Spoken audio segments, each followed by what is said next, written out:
Hello and welcome to Anatomy. Today I'm going to talk about the basic anatomical directions and how the skeletal system is formed. This will be followed by the axial skeleton system, the appendicular, joints, ligaments, and everything. Most of this is based on the labs that are found on the website, which I put a link on. And so you can try to follow along with that, or I would recommend watching the video and then doing the labs if you're in the class. So when we're actually dealing with directions, we actually do have to talk about using the transverse plane, and anything above that plane is considered superior, anything below the plane is inferior. Now we have a lot of different places we can cut. And if you're doing CT, most of those cuts are based on the spine. And so when we get to it, we will mention that again. So when you're dealing with superior and inferior, I usually recommend not looking at the arms for that because you're going to have another way to look at things in the arms. Then you have another plane called a coronal plane, which cuts a body anterior from posterior.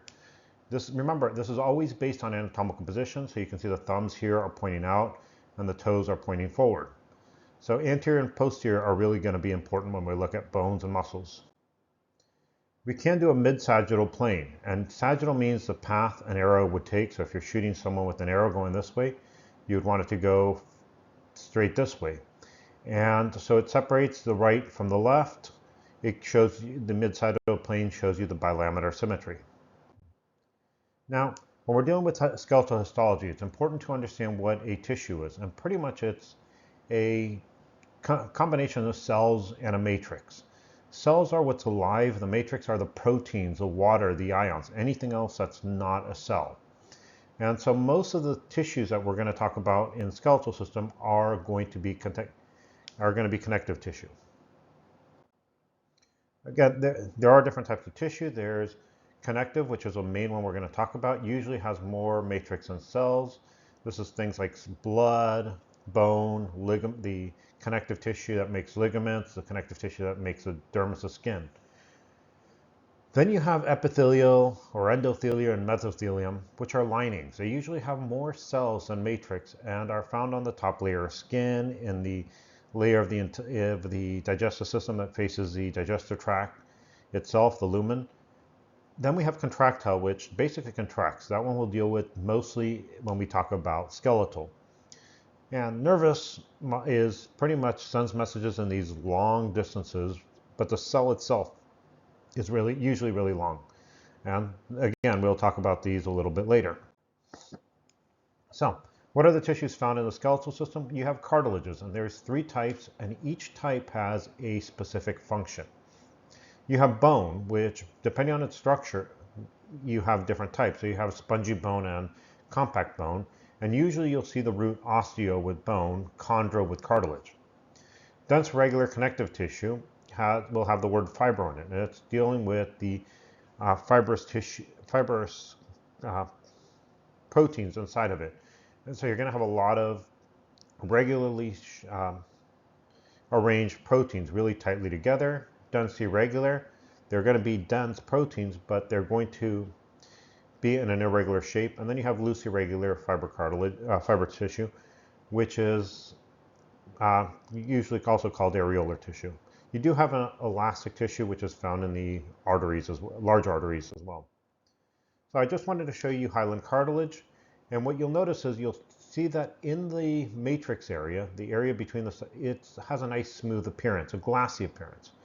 You'll see little holes called lacunae, and inside you see the nucleus of a cell, and the cell is called a chondrocyte. When it's being built, it's a chondroblast, but when it's trapped inside, it's a chondrocyte. And these hyaline cartilage is found in joints between the bone and bone. It is relatively avascular, which the problem is if it's damaged, it can end up calcifying, leading to something called osteoarthritis.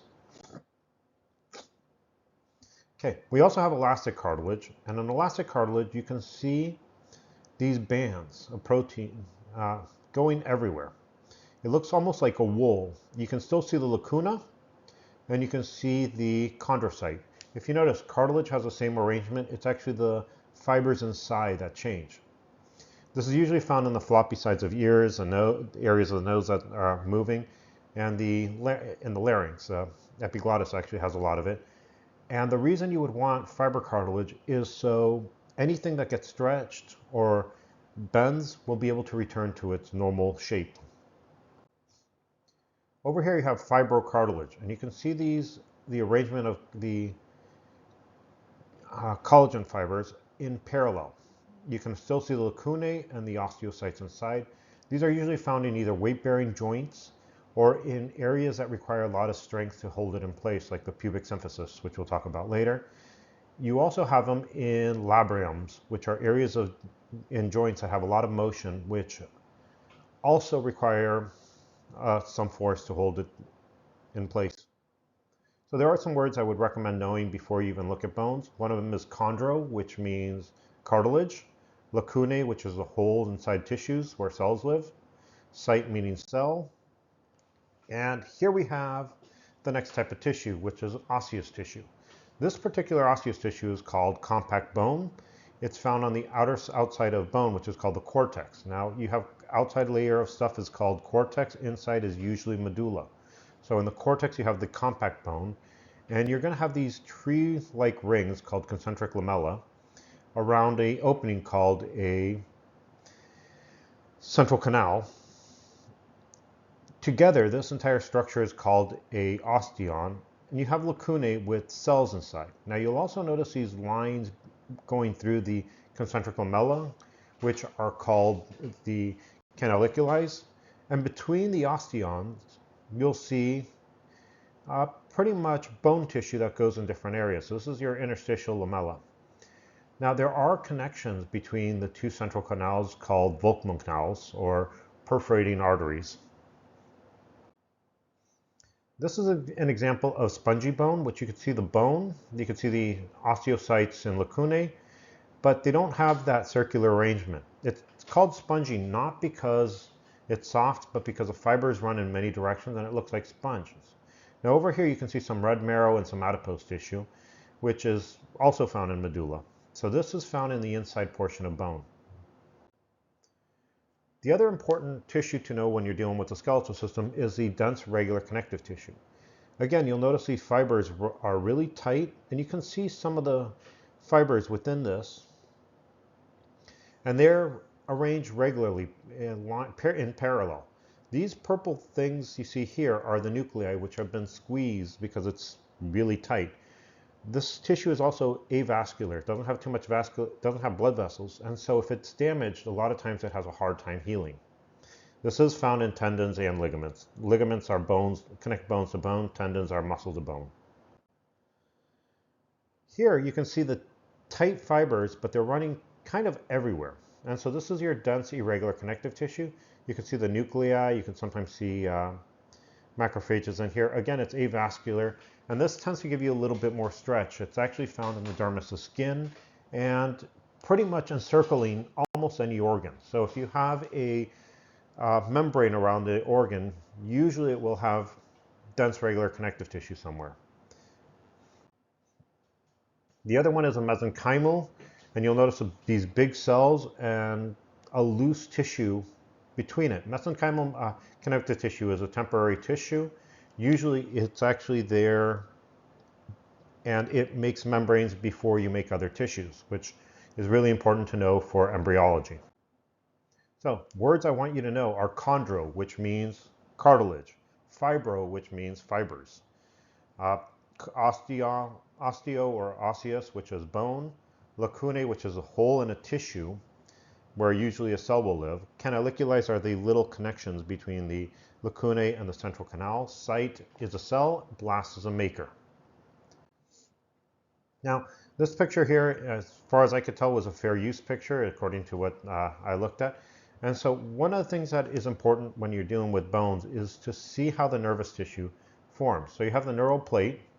Over here you have something called the notochord, and the notochord pulls on the epidermis and folds it in, causing a neural fold, and eventually the neural fold formed a tube. And so this is now called the neural tube, and you have neural crest cells on the side. And so those are actually going to make the nervous system. But what we're interested in is a neural tube because we're going to make bone around that first.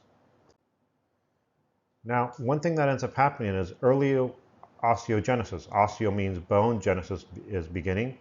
You make bone through something called intramembranous ossification. If you break apart the word, intra means inside, within, membranous, membrane, ossification, ossi means bone, fication, making, so bone making inside a membrane.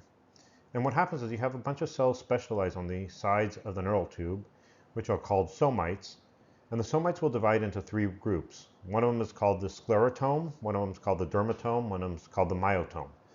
I'm only going to talk about the sclerotome first, because the sclerotome comes and it encircles the neural tube. So when it does that, it does become a mesenchymal membrane around the neural tube, and the cells within the mesenchymal membrane specialize to form blood vessels and osteoblasts. Remember, osteo means bone, blast means cell, so cells that make bone. The osteoblast will come around the blood vessel and start secreting protein. So you have the protein, you have the code for the protein in the nucleus. It gets transcribed into mRNA. The mRNA goes to the ribosome. These ribosomes will usually go to the rough endoplasmic reticulum. The rough endoplasmic reticulum will make the proteins in a little phospholipid bilayer. That will branch off as a vacuole, go to the Golgi apparatus. The Golgi apparatus will decide to secrete it, and it'll lay down a protein matrix around the osteoblast.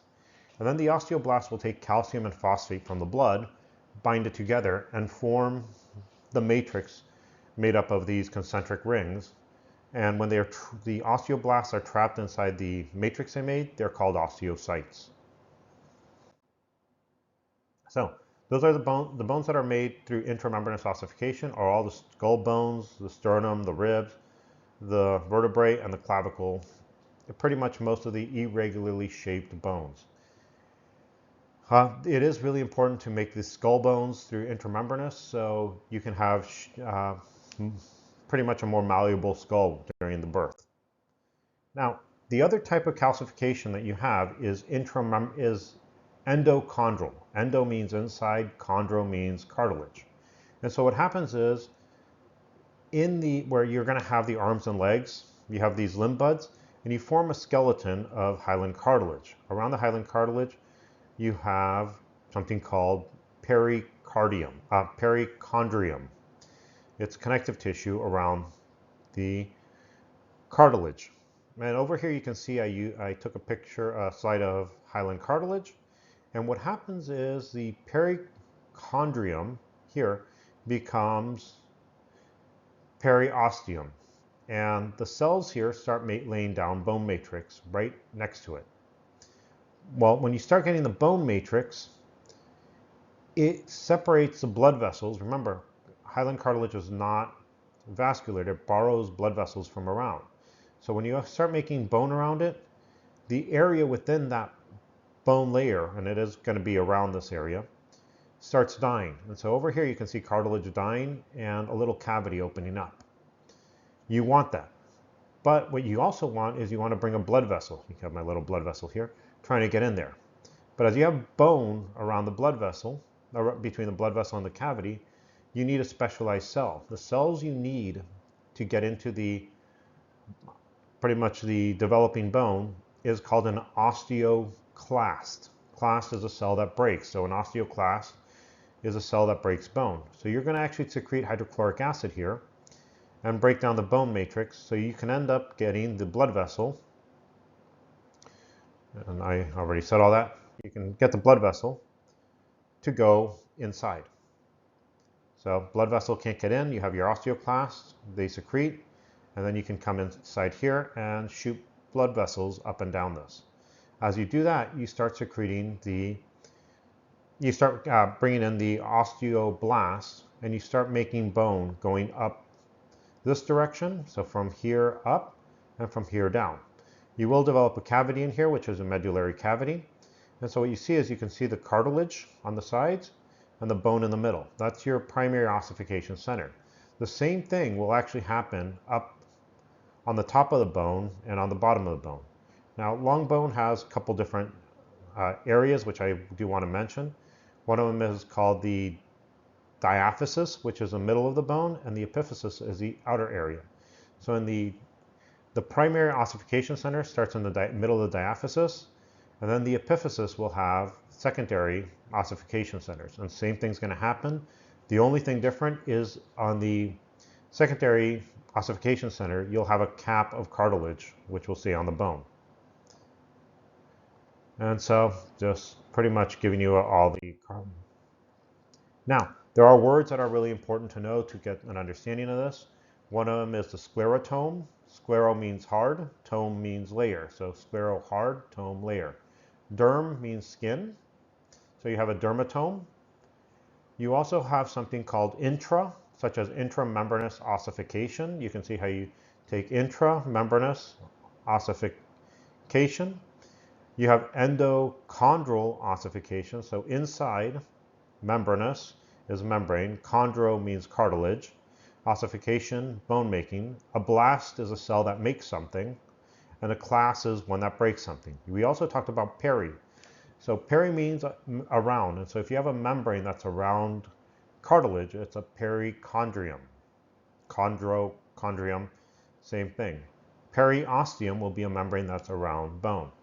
I hope you enjoyed this lecture and you have a nice day.